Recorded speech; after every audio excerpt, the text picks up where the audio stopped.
Ils ne l'ont jamais dit à voix haute, mais dans ma famille, j'étais la bienvenue seulement tant que je restais utile et en dehors du cadre. Je m'appelle Grace Blake. J'ai 29 ans, l'aînée de 3 enfants. J'ai une sœur cadette, Rachel, et un petit frère, Ellie. Et pendant la majeure partie de ma vie, j'ai cru que si je travaillais assez dur, si je restais silencieuse assez longtemps et si j'aidais suffisamment souvent, peut-être, juste peut-être, qu'ils me laisseraient exister dans la photo, moi aussi. Caroline, notre mère, était le genre de femme qui savait exactement quoi dire quand les gens regardaient. Elle avait un don pour dire juste ce qu'il fallait pour donner une belle image de nous. Rachel était son reflet, gracieuse, photogénique, douce là où j'étais tranchante. Rachel était le genre de fille qu'on place sur les manteaux de cheminée et les cartes de vœux. Moi, j'étais celle qui prenait la photo, qui conduisait quelqu'un à l'aéroport, puis qui récupérait le linge au pressing sur le chemin du retour. Ellie, le plus jeune, était une âme discrète, gentille, observateur, souvent oubliée dans la guerre émotionnelle entre maman et Rachel. Il restait à l'écart. Je ne lui en ai jamais voulu. De l'extérieur, nous avions l'air normaux. Les gens le disaient tout le temps. Une si belle famille. Tes filles sont magnifiques, Caroline. Nous avions les sourires posés, les cartes de Noël, les photos et les pulls assortis. Mais à l'intérieur, je portais le poids des erreurs de tout le monde comme si c'était mon devoir. Quand Rachel a quitté son premier emploi et qu'elle a eu besoin d'une rallonge pour son loyer, j'ai fait un virement. Quand maman a oublié de payer la facture d'électricité 2 fois, j'ai couvert les frais sans rien dire. Ils ne m'ont jamais remercié, pas une seule fois, même pas un signe de tête. Et pourtant, je continuais à penser que peut-être, un jour, il tournerait la tête et me verrait là, debout. Pas comme une ombre, pas comme celle qui répare, juste comme Grace. Mais non.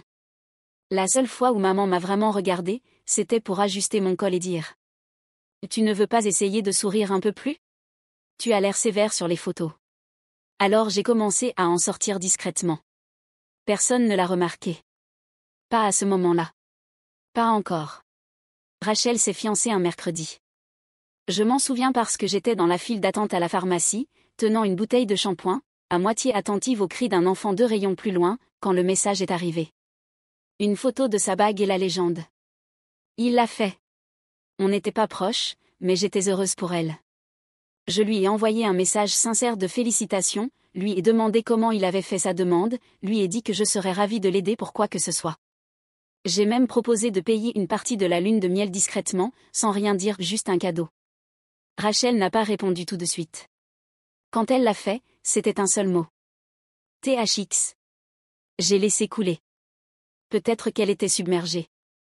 2 semaines plus tard, alors que je finissais mes emails au travail, mon téléphone a sonné. C'était maman, Caroline Blake. Son nom s'est affiché à l'écran, et pendant une seconde j'ai pensé que, peut-être, elle m'appelait pour m'inviter à quelque chose. J'ai décroché. Elle n'a pas dit bonjour. Elle ne pense même pas à venir au mariage. Sa voix était tranchante. Définitive. J'ai cligné des yeux. Je ne comptais pas faire un discours ni porter du blanc, maman. Je comptais juste venir. Exactement, a-t-elle dit. Puis son ton a pris cette douceur sirupeuse qu'elle utilisait toujours pour dire quelque chose de cruel. Grace, tu n'as jamais vraiment eu le bon look. On dirait toujours que tu vas à un entretien d'embauche, un mal payé, et tu rôdes. C'est perturbant. Ces mots ont glissé sous ma peau, réveillant d'un coup toutes les vieilles blessures. Puis, quelque part près d'elle, j'ai entendu la voix de Rachel légère et rieuse, comme si tout ça n'était pas réel. Et dis-lui qu'elle peut quand même envoyer un cadeau. Elle est encore bonne pour ça, non ? Je n'ai pas dit grand-chose après ça.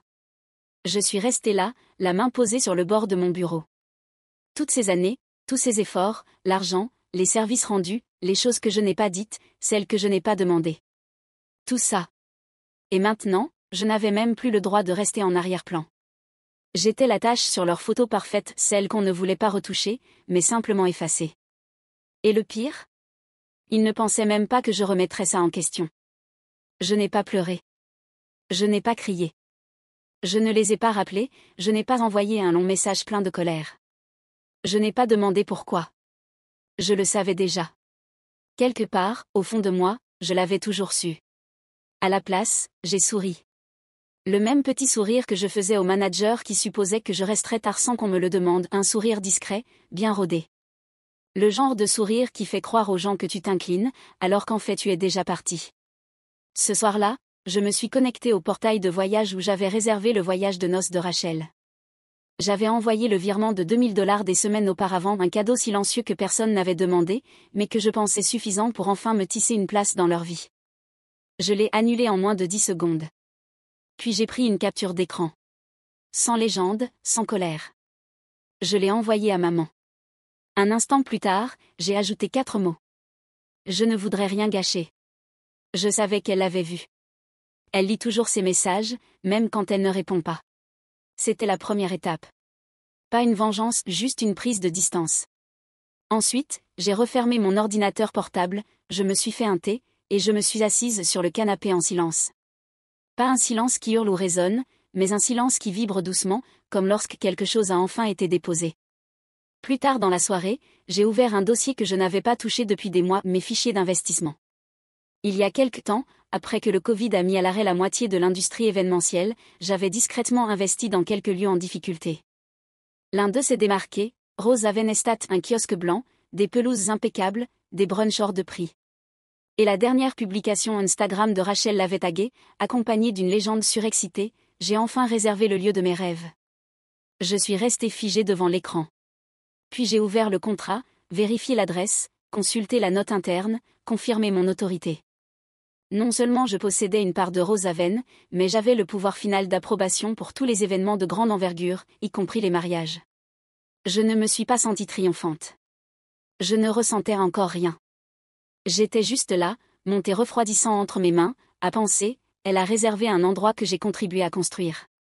Et pourtant, ils pensent toujours que je n'ai pas ma place sur la photo. Je n'ai pas agi dans la précipitation. Le lendemain matin, j'ai pris mon temps, j'ai pris une longue douche, préparé un bon café, et ouvert les documents de Rose Haven un par un, comme si je dépliais des draps. Je n'étais pas en colère, juste attentive, d'une manière que je ne m'étais pas autorisée depuis longtemps. La réservation pour le mariage de Rachel avait été confirmée. Le nombre d'invités, les détails du traiteur, même le quatuor à cordes, tout y était. Le contrat avait été signé 6 mois plus tôt au nom de Jason, son fiancé. Et c'est là que je l'ai vu, page 9, ligne 15. Une clause que j'avais insisté pour inclure lors de la restructuration après la pandémie, paiement complet exigé 10 jours calendaires avant l'événement prévu. Tout manquement entraînera l'annulation de la réservation sans remboursement. Pas de retard, pas de pénalité. Annulation. J'ai revérifié la date du mariage. Le 27 avril. Nous étions le 15. 12 jours. J'ai consulté l'historique des paiements. L'acompte avait été versé des mois plus tôt, mais le paiement final, celui qui verrouille tout, était manquant. Il n'avait même pas été initié. Je me suis adossée, les doigts croisés sur le ventre, et j'ai fixé le plafond. J'aurais pu envoyer un message à Rachel. Juste une ligne simple, « Hey, ton solde est dû. » Mais l'écho de sa voix était encore là, ricanant hors champ, « Dis-lui qu'elle peut toujours envoyer un cadeau. » Alors je n'ai rien fait. Pas par rancune, par lucidité. Je n'avais pas besoin de déplacer la moindre pièce. Le jeu était déjà en place. Il pensait que j'avais quitté la partie, mais j'étais propriétaire de l'échiquier. Pendant les 2 jours suivants, j'ai observé Rachel publier des essayages de robes, des options de centre de table, des captures d'écran de discussions de groupe remplis de cadeaux RSVP. J'ai vu maman publier sur Facebook des photos du compte à rebours, plus que 12 jours avant que notre petite fille ne descende l'allée. Personne ne m'a contacté. Personne n'a même fait semblant. Et pourtant, une partie de moi regardait toujours son téléphone, attendant quelque chose. Pas des excuses, juste une lueur de reconnaissance, un peut-être, une fissure dans le silence. Mais il n'y a rien eu. Juste le vieux bourdonnement de l'invisibilité, celui que je connaissais depuis toujours. Sauf que cette fois, je ne tendais pas la main vers la lumière. Je les laissais dans l'obscurité. Le matin du 17 avril, je me suis laissé dormir un peu plus longtemps. À mon réveil, le ciel était doux et gris, le genre de temps qui donne envie de rester discret. J'ai préparé le petit déjeuner de toast, rien de spécial, et j'ai consulté ma boîte mail avec un calme que je ne reconnaissais pas tout à fait. Toujours aucun paiement, aucun message, juste le silence. Vers midi, Emma m'a appelé. C'est la coordinatrice principale de Rose Haven, et l'une des rares personnes en qui j'ai vraiment confiance dans ce métier. Elle ne connaissait pas toute l'histoire, seulement que le mariage Carson-Rachel avait déjà pris le nom de Jason, même pour la réservation on n'avait pas réglé son solde final. Son ton était léger, mais je percevais la tension en dessous. « Salut, Grace. Je fais juste un suivi concernant le compte Carson. J'ai envoyé 2 rappels. Toujours aucune réponse. On est maintenant à moins de 10 jours. Je voulais savoir ce que tu voulais faire. Je n'ai pas hésité. Applique le contrat, ai-je dit. Emma a marqué un temps. Tu es sûr? Ils ont des prestataires réservés une envolée de colombes pendant les vœux. C'est élaboré. Comme les règles, ai-je répondu. Elle a ri doucement. D'accord. La date limite, c'est minuit. J'ai raccroché et je suis resté longtemps à fixer mon téléphone non par doute, mais par habitude. J'avais passé tellement d'années à anticiper leur chaos, à préparer des urgences qui n'étaient pas les miennes, à colmater des brèches que personne ne me remerciait d'avoir réparées. Mais cette fois, je ne me suis pas levée. Je ne les ai pas prévenus. Je n'ai pas envoyé de rappel discret, ni tendu une main secourable. Ils avaient été clairs, je ne faisais pas partie de la famille, pas digne d'apparaître sur les photos, ni d'être invitée. Juste un compte bancaire ambulant. Alors j'ai laissé le temps s'écouler. Cette nuit-là, à minuit 1, la réservation a été automatiquement annulée dans notre système. Un simple drapeau rouge. L'espace était désormais officiellement fermé pour eux. Je n'ai pas célébré. J'ai juste éteint les lumières, brossé mes dents, et me suis couché tôt. C'était la première fois depuis des années que je dormais sans vérifier mon téléphone pour gérer l'urgence de quelqu'un d'autre. Et pour la première fois, j'étais la seule éveillée dans mon histoire. Le lendemain après-midi, mon téléphone a sonné avec un appel provenant d'un numéro inconnu. Je l'ai laissé aller sur la messagerie. 30 secondes plus tard, il a sonné à nouveau. Même numéro. J'ai décroché au 3e appel. « Bonjour, est-ce que je parle à Grace ?» demanda une femme essoufflée. « Je suis Teresa, la planificatrice de mariage de Rachel. Nous essayons juste de régler un petit souci avec Rosaven. Il semble qu'il y ait eu une erreur de paiement. Nous pensons que c'est un bug. » Je me suis adossée dans mon fauteuil, regardant par la fenêtre. « Il n'y a pas de bug, Teresa. Le délai pour le paiement final était hier. Le compte n'a pas été soldé. La réservation a été automatiquement annulée. » Silence. J'entendais quelque chose de confus en arrière-plan, des voix élevées, une porte claquée, peut-être. Puis elle est revenue, avec une voix plus tendue. « Mais il doit bien y avoir quelque chose à faire. C'est le jour de son mariage. Des invités prennent l'avion. » Je comprends, dis-je doucement. Mais un contrat est un contrat. Vous avez déjà reçu 2 rappels. Elle balbutia quelque chose que je ne compris pas, puis raccrocha. Moins d'1 heure plus tard, Caroline m'appela. Grace. Pas de bonjour, pas de pause. Qu'est-ce qui se passe avec le lieu? Rachel est en crise. Ils disent que la réservation a été annulée à cause de toi. Je ne haussais pas le ton. Moi? Je n'ai rien annulé. Ils ont manqué un délai. Le système a fait le reste. Mais tu le savais, répliqua-t-elle sèchement. Tu aurais pu dire quelque chose. Tu veux dire que j'aurais pu intervenir et tout réparer, encore une fois, comme d'habitude? Un long silence statique s'installa. Puis sa voix devint glaciale. Tu détestes vraiment ta sœur à ce point? Non, dis-je lentement. J'ai simplement cessé de vous laisser me traiter comme si j'étais jetable. Tu as dit que je gâcherais les photos, alors je me suis retirée du cadre. Je l'entendis retenir son souffle. Elle ne répondit pas. Elle raccrocha. Quelques minutes plus tard, Rachel m'envoya un message.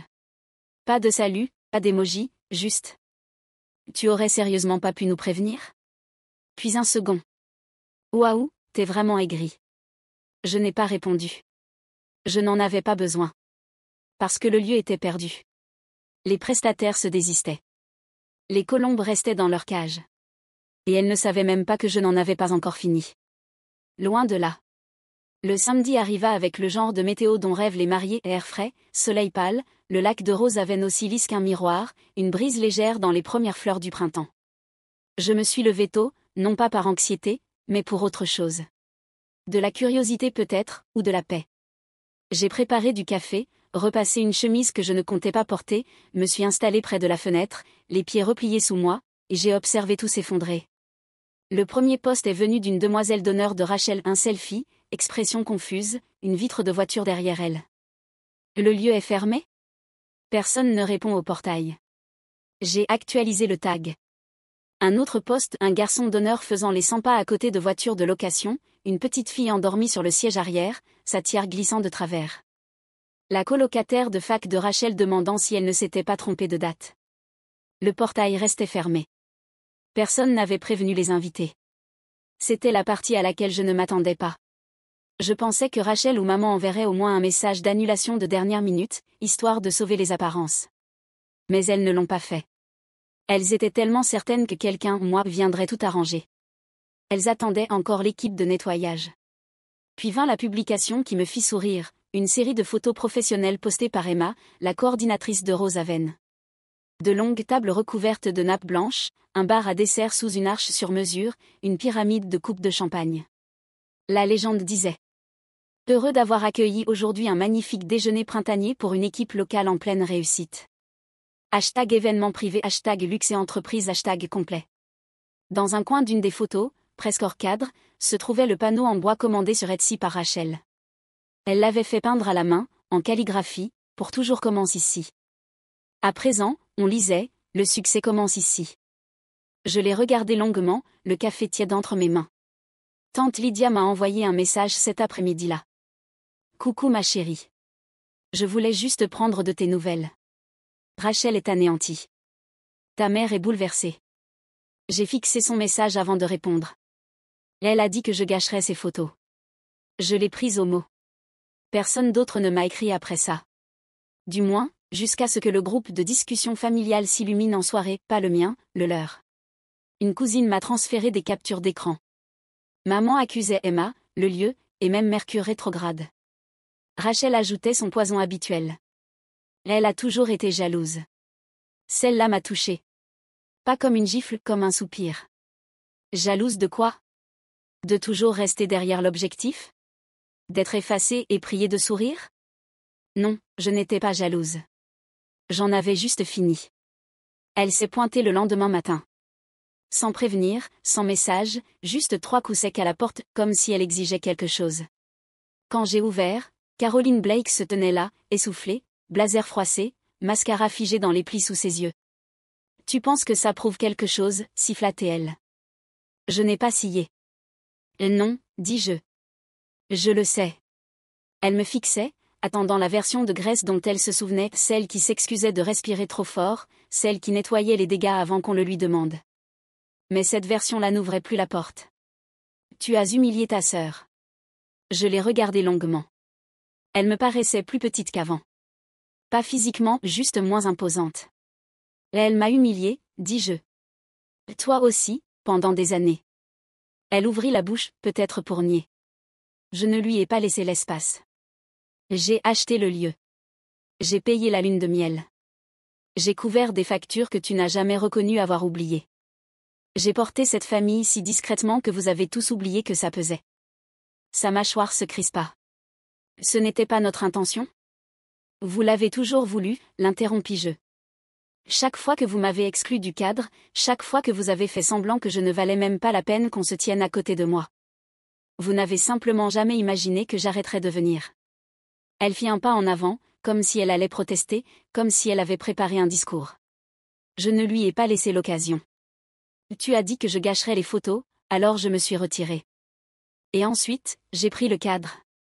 Elle resta là, tremblante, mais rien ne vint. Pas d'excuses, pas de moments en larmes, juste le silence. Finalement, j'ajoutai une dernière chose, pas avec amertume, ni agressivité, juste la vérité.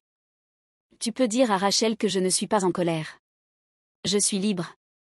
C'est un meilleur cadeau que tout ce qu'il y avait sur sa liste de mariage. Puis j'ai refermé la porte doucement. Pas de claquement, pas de mot final. Juste le clic discret de quelque chose qui s'achève. Un mois passa, puis 2. Aucun appel, aucun rameau d'olivier, aucune révélation soudaine. Et c'était très bien ainsi. J'ai commencé à dîner avec Ellie 2 fois par semaine, juste nous deux. Pas de tension, pas de spectacle. On parlait de travail, de films, de choses qu'on avait manquées dans la vie de l'autre. Parfois, on riait même de « la grande catastrophe du mariage », comme il avait discrètement commencé à l'appeler. Il m'avait appelé le lendemain du retrait du fond de lune de miel. « S'ils font comme si tu n'existais pas », m'avait-il dit, alors moi, je ne vais pas faire semblant qu'ils sont des saints.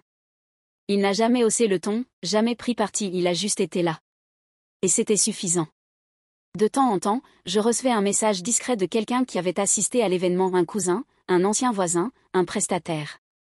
Il ne disait jamais les choses directement, mais le ton était toujours le même. J'ai vu ce que tu as fait. Je comprends. Tu as bien fait de t'effacer. Je n'avais pas besoin de leur validation. Je n'avais plus besoin de rien, en fait, parce que j'avais enfin retrouvé quelque chose que je n'avais pas goûté depuis des années, la paix. Pas celle, fragile, qui dépend de rendre tout le monde heureux, celle qui vient du fait de savoir qu'on ne doit plus à personne le prix de son silence. Je n'ai rien publié. Je n'ai rien expliqué. Je n'en avais pas besoin. Ils avaient construit leur vie sur des angles parfaits, des pauses et des filtres, et des moments soigneusement scénarisés. Ils pensaient qu'en m'effaçant, ils préserveraient leur image. Mais ce que je leur ai offert, c'est une vérité qu'ils ne pourraient jamais recadrer. Personne ne se souvenait de la robe de Rachel. On se souvenait d'avoir attendu en talons devant un portail verrouillé. On se souvenait des coupes de champagne servies à des inconnus. On se souvenait des chuchotements, ils n'avaient pas de soutien. Et, petit à petit, quelqu'un murmurait, peut-être que Rachel n'est pas la victime, en fait.